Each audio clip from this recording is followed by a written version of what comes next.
It's pass or fail time for Cursed City.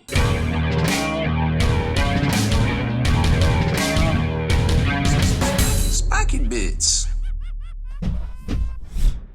Welcome back, Hobby Maniacs. I'm Rob Bear from SpikyBits.com with a look today at the value and how well the miniatures go together for Warhammer Quest Cursed City. So we went ahead and spent our hobby dollars, picked up this set, and we're going to take a look at it and break it down as best as we can using the last three-ish sets for Warhammer Quest to kind of get whether this is an actual value with what comes inside of the set, or if it's just, kind of like, hey, GW just kind of like picked a number out of the sky and said, oh, it's going to be that much. Either way, if it's a value to you, hey, spend your hobby dollars on it, but we're going to take a closer look in this deep dive. You may have already read the article we put out recently about Cursed City. Now, it is a $200 kit, MSRP. It is technically sold out. No plans if GW is going to offer it again, which is kind of unfortunate because a lot of people seem very interested because the miniatures, let's be honest, they look great, right? Really, really cool interactive miniatures in here from the baddies to the heroes. And of course, there's already rules out there for the heroes in Age of Sigmar. So once you jump into it and kind of see what exactly is going on, all the previous Warhammer Quest boxes have sold for $150, whether it's the two for Age of Sigmar or the one for Warhammer 40k, Blackstone Fortress. They're all $150. Now, the last one came out in 2018 with Warhammer Blackstone, or Warhammer Quest Blackstone Fortress, which was the 40k side of things, and then there was like a ton of expansions that came out in between there. We don't know if we're going to see that with Cursed City, but there's always a chance. So first off was Silver Tower in 2016, and you can see that it came with 51 miniatures, not quite unlike what we have here in front of us for Cursed City. And there's the breakdown on all of that, of course. And remember, they always sold the characters separately for $30 to $35. And I don't think it was that much back then in 2016 because that just started becoming the more retail-ish price for characters. Shadows over Hammerhall in 2017 came with less miniatures, or about 31 miniatures, was probably the smallest offering in the Quest series here. Comparing those two just straight up to Hero Quest from Hasbro, for $99 you get 71 minis. So you do get more minis, but we don't really know what those minis are even made out of. Like if they're plastic, if they're single monopose, if they're injected, multi-part. We don't know any of that quite yet because those haven't been delivered. So maybe that's not quite a good apples to apples comparison. Now, if we look at Blackstone Fortress, which isn't in this article, it was $150 and you did get 51 miniatures. Now, Warhammer Quest Cursed City comes with 50 miniatures plus 10 objective. Actually, I think it's 51 plus 10 objective markers. So theoretically, it has 60 plus miniatures in it. So when you break that down, of course, the 8 heroes are probably going to go for $30 to $35 each when they're sold separately. I don't know if they can be sold separately, and I'll show you why here in a second. Also, some of the baddies are individual characters too. They could perhaps be $30 to $35 as well, but judging from what the rulebook says in this kit, both sets of good guys and bad guys might get sold as a separate offering later on down the road, which really isn't that far from out of the realm of reality. We saw sets like just get split up in half. A lot of starters, sometimes you get the Sigmar side and you get the Khorne side split in half. It becomes a start collecting for like $95, right? So there's a lot of stuff like that the GW tends to split in half if it's not easy to sell the miniatures themselves singly. There is one miniature in here that we're about to see that can be sold separately.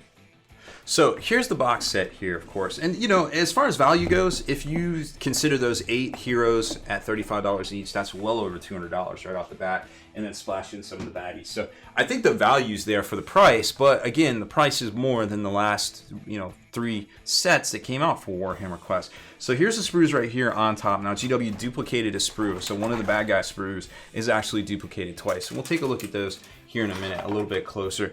The good guy sprues are actually this colored plastic, almost like that's weird.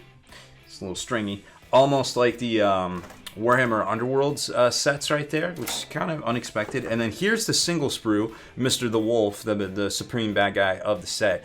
Actually might get released separately because he is his own kind of standalone clamshell packable kind of material right there. Now, that being said, when I was talking earlier about how they would split starter sets into two separate offerings, one that came in mind too was also Shadowspear, because they took the Vanguard and the Chaos Duders and they made them their own start collecting. Even though they took certain parts out, those kits were going for $95 each, but they still left miniatures out of them. So even though that box set I think was $150 or $160 at the time, it still added up to way more just the parts than the whole if you had picked it up earlier in that spring, right? Once you get inside of the box here though, there's a lot going on. You're of course going to get your bases, because you got to have bases. You're going to get your dice for initiative and activation things. More bases. There's actually a lot of dudes in here, believe it or not. You're going to get all your character cards and everything to lay them all out. Your weapons, your traits, your I think this is for the activation of the battles where you run into mobs and you set up your activations, and your character cards, they go out in the timeline, which is really neat. And I kind of like that mechanic. They introduced it. I think they introduced it with Blackstone Fortress, and they rolled it over into this. And then all of the material manuals and things. Now there's actually there's already an errata right there, unfortunately, for one of the assemblies. But you know, it is what it is with that. At least they caught it to make it a little bit easier for folks. But when you open this up, you're going to see that you get the rule book, which they want you to read first, the quest book, which is going to be for the actual in-game stuff, right? Your Crackerjack prize, this is what happens when you beat the final boss man, so don't spoil that for anybody, right? Your war scrolls, if you want to play these guys in Age of Sigmar, they're all in here, including the bad guys. Now, why I say the bad guys might get released as their own set is because these guys have to all be together in their own. These models must be taken as a set for 680 points. Although taken as a set, each is a separate unit. So you basically have to take all of this with, depending on how you want to do the skeletons and the zombies right there. But then all these guys can be separate.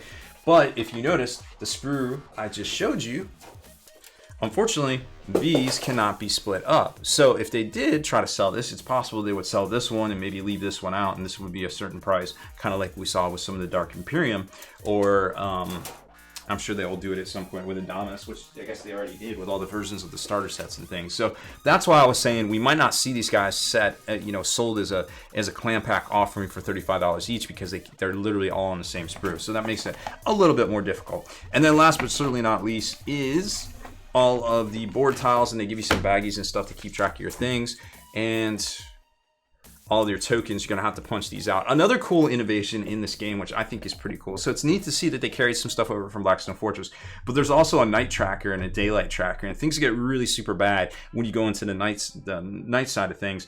All the mobs and everything get a lot more aggressive, and there is yeah, it's definitely something to be aware of right there. And there's where it sets it up, how the mobs spawn in the order in which you fight and the encounters and things, which is really cool. So from there, you know, you get all the stuff that you would expect, right? And I do like how they, you know, continue to keep putting this thing in here to kind of divide up from the sprue so things don't get mashed up, which is really cool to see that they're kind of, you know, understanding that there's definitely some damage was being done to these sets in the past. Now let's jump back into the miniatures for a second here, because that's what a lot of people are drawn to this set for. So I wanted to see exactly how hard or how difficult or how easy it is even to put these together. Now, if you didn't notice in those sprues I just showed you, and I'll show them to you again, which I might not have flipped them over, these are all push fit. These are all ETB sprues. So just like Warhammer Underworlds, or you know, some of the other sets that GW puts out, in theory you don't have to use any glue for these. At least I think. You know, I'll find out here in a minute, right? But that seems to be the case. So in just Warhammer Underworlds fashion, these guys are going to go together with like a clam pack kind of feel. It's not like a dedicated leg here and a dedicated arm there. It's not true multi-part. But as we've seen in the past with things like Indominus and things like Sisters of Battle, you could even say the Soul Wars for Age of Sigmar, that gives you more models for, you know, less price, so to speak. But you know, it's just definitely something to be aware of. And if you have problems, and some people are like, I don't like the pegs, you know, I don't like the ETB-ness of it, I clip the pegs off and I clip the, you know, and I just make sure I glue it all together, which is perfectly okay too. And if the stuff doesn't fit because it's a little too, tolerance-wise, it's just too hard to kind of push it together, you could always clip the little tabs off and it would still work. You know, just apply a little glue and you're good to go. Over here, more clamshell kind of, you know, basically how this goes together, left and right halves, and you know, maybe a little piece here that goes on the back or something like that. It's all stuff you're gonna want to dry fit, or you can even push fit and then kind of pull it apart if you really have to. This got the errata, so we're not gonna pay attention to that. Here's the ogre, and again, crazy slices, crazy little tabs, crazy little sockets and things here, but once you start getting over to here, it all looks about right. Now, I mean, GWs are usually pretty good at hiding all the mold lines and hiding all the gaps and things like that. Well, not necessarily the mold lines, but more the gaps. This is the only guy that's available separately. Now, he looks to be like a super combiner as far as, you know, this goes into here and this goes into here. So it's almost like a sandwich board of like crazy three-dimensional detail. So not only does it have that and then his front and then this like animal covering, but then also another animal covering to give him that depth right there, which, you know, some people were complaining about his detail, said it looks a little flat on the fur on the back, which, you know, I could kind of see their point, but it makes it a little bit easier for painting, right? Sometimes you just don't want detail all over everything, which I could get with. I'm not taking sides, but I see both sides there. And then these guys here, the Night Guard, they go together pretty self-explanatory, front and back and things.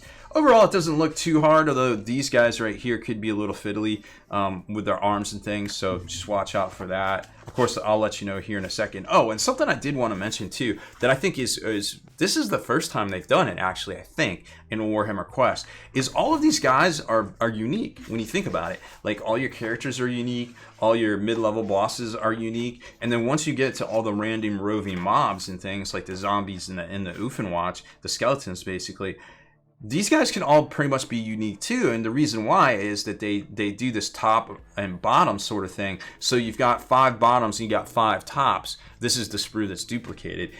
This top can go here on either of these guys, or either of these guys here, or these guys can go here. So you can pretty much make out of 2 sprues. You might not have an identical figure because they can literally be all different, because the fronts don't necessarily have to go on a certain back, which is really cool to see. So once you get to this point, maybe with the exception of these rats over here, which I think there's only these dedicated rat bases, that might be a truly unique box besides that.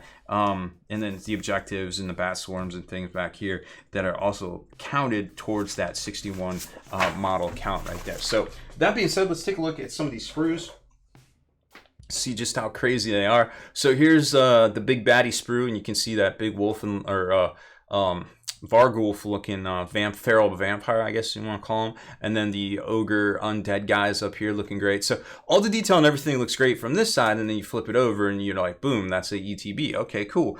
But it's really amazing how GW, you know, they have some of the best designs out there, whether it's from forge roll and resin, or it's in plastic, you know, multi-part plastic kit right here. Nobody really comes close to them when it comes to this stuff. Being able to make, you know, basically a 2D figure, because it is push fit. Think about it. It's basically a 2D figure, right? You push the front into the back. Being able to make that look truly flowing and almost, you know, completely 3D and in an action dynamic pose is kind of crazy when you start thinking about it. But the GW just makes it look easy. And, you know, I don't mind giving GW credit where it's due, because, like I said, they have some really great looking designs, and I think this set really just kind of pushes that that limit, especially with these mobs here, where you're able to mix the tops with the bottoms, or the fronts with the backs when it comes to the Wolfenstein guys. I wanted to say Wolfenstein, but that's just really cool. That's just value. That's really good value that they build into their product, because you won't have these duplicates. You know, I don't want to be that guy. Back in my day, you know, all our models looked the same. We bought a box of 5 and 3 of them were the same. But that's really how it was. And GW didn't know how to differentiate. And now we're seeing all these dynamic sculpts and multi-pose things that won't all be the same. Even this guy. Like, this guy literally is a sandwich board of dynamic posing, you know, that I just showed you. Like, this goes on top of this pushes in from the front, this pushes in from the back, and then somehow you end up with a dude that looks really cool, and he's kind of drawn as like rusted out saber. I don't know how you do that out of one sprue, but it's pretty cool, right? And then you've got the heroes. Like I said, we might see an offering of just this or just this in the future, or maybe all of them together. Who knows what the future brings? But again, this side's all push fit. This side's all the super detailed stuff right here. So hopefully a lot of the cracks and a lot of crevices and the gaps will be hidden underneath those layers and those clamshell kind of details right there, which we have seen in the past with all those Warhammer Underworld sort of things. So I like these. I think the only complaint I have design wise is maybe the wolf guy. His details just seem a little soft in general. All right, so we got all these models together, or at least the ones that we're gonna, enough to show you a good variety of these. This one was interesting. So all these are super fiddly. You just have to be very, very patient with them, you know, because this guy goes together, that clamshell from the side. This is, who is this? Octern Glimskry, and you know, he's pretty cool. There is some gaps on the back because they couldn't quite hide it. There's no shoulder pads or anything to go over this. So in these instances, you definitely want to consider using some of this Tamiya super extra thin cement. I think it's great for stuff like this, and it'll fill those gaps and get them as tight as possible so that, you know, when you do primer it, you're going to have nice smooth finishes. Or conversely, you can use the Vallejo plastic putty. I like the stuff that comes in a little tube. The little toothpaste tube, this stuff right here will fill in all those gaps. And if you just take some sort of shapers or just even a wet rag and just kind of smooth over it, it'll get in the gaps and it'll stay there.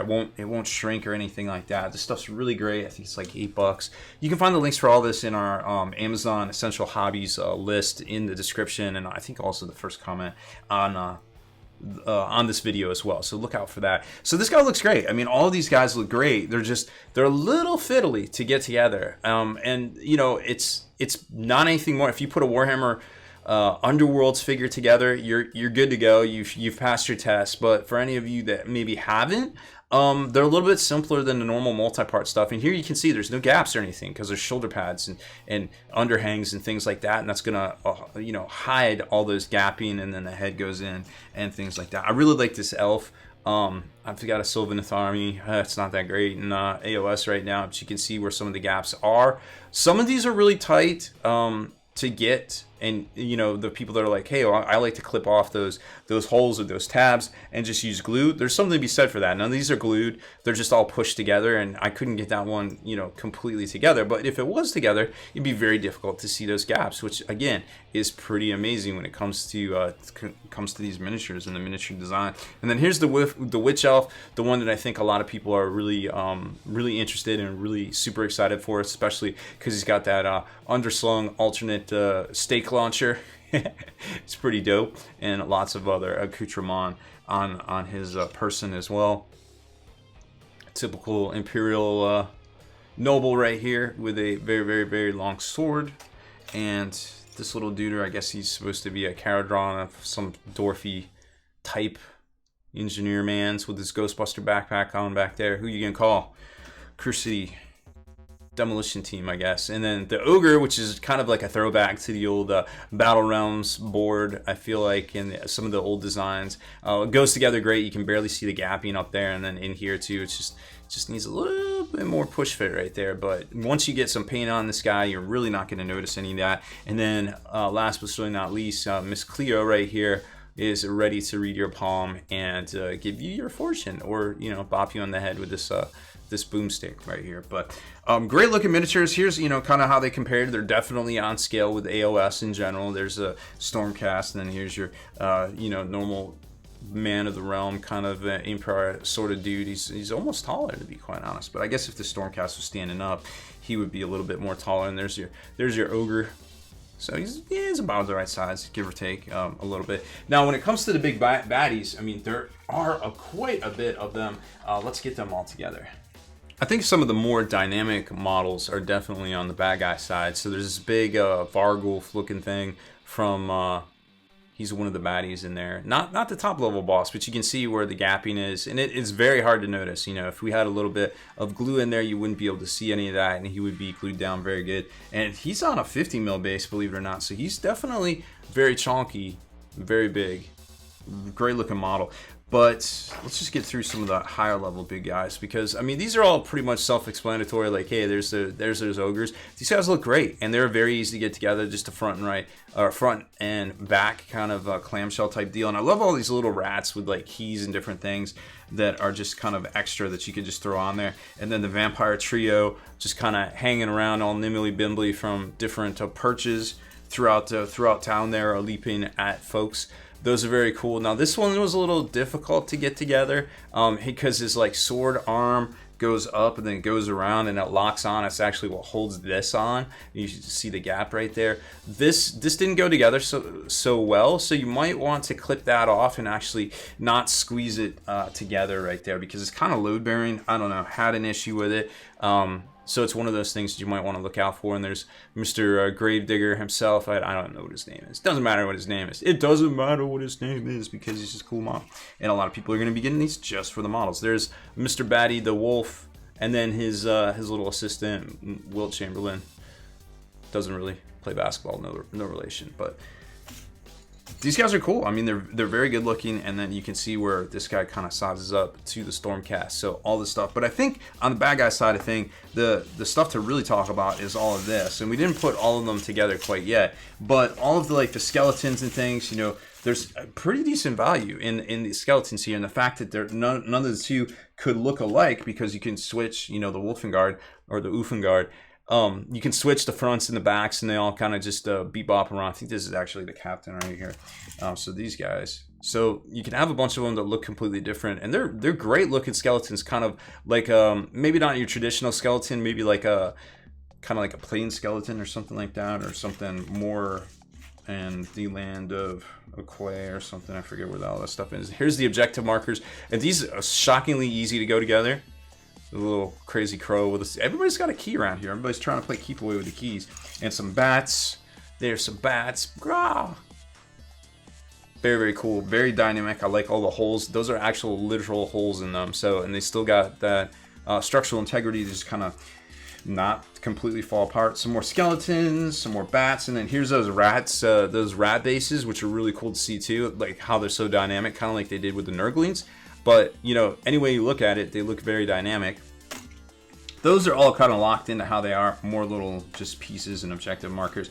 And then these guys, which are the zombies, are all going to look completely different depending on what bottoms and what tops you put on them too. And we already know that there's some different styled ones coming for the vampires as well. So mixing and matching these and those, you would have a completely different look to your army depending on how many of these you needed. So it seems like there's definitely some rebuy potential in here, or some down the road potential to utilize some of these things right here, which is really cool. And I think this is more indicative of the innovation in this kit than perhaps some of the other the heroes or the other bad guys right there. So overall, I think Cursed City has a lot of innovations in here. It has some more miniatures. It did go up $50 in price. We haven't seen a starter for Warhammer Quest since 2018. Maybe it's worth that, you know, increase in price. It's hard to say. Of course, if it's worth your hobby dollars, you know, hopefully you already pre-ordered it. Hopefully you can pick it up this weekend from your local game store, places like dicehead.com, or of course Amazon, because, you know, they are sold out from GW. Whether they'll have an MTO offering of it later on down the road remains to be seen. Hopefully GW gets that stuff under control and starts reining in the scalpers that are out there, just taking advantages of these stock limitations and these shortfall issues that are just kind of plagued GW and plagued the hobby for, you know, last 6 to 8 months out there. But enough of that. You know, obviously if you want to know how to play this, there's more channels over on YouTube where you can check that out too. We showed you how to play it way back in the past in 2016, but it's very similar to that still now. There's a few more mechanics, but other than that, hey, thanks for watching. You know, make sure to give us a subscribe, turn on notifications so you can be the very first to like and comment on all these videos. And if you value what we do here, you know, hit us up over on Patreon as well, because, you know, for as little as $10 a month, you can get some miniatures back in the mail. We have a new miniatures of the month crate as well. For $45, you get $60 in value back to you every month in the mail. A little loot crate of miniatures. It's really fun. I really enjoy making them for everybody to get to play Hobby Santa. So thanks again, folks. We'll see you next time.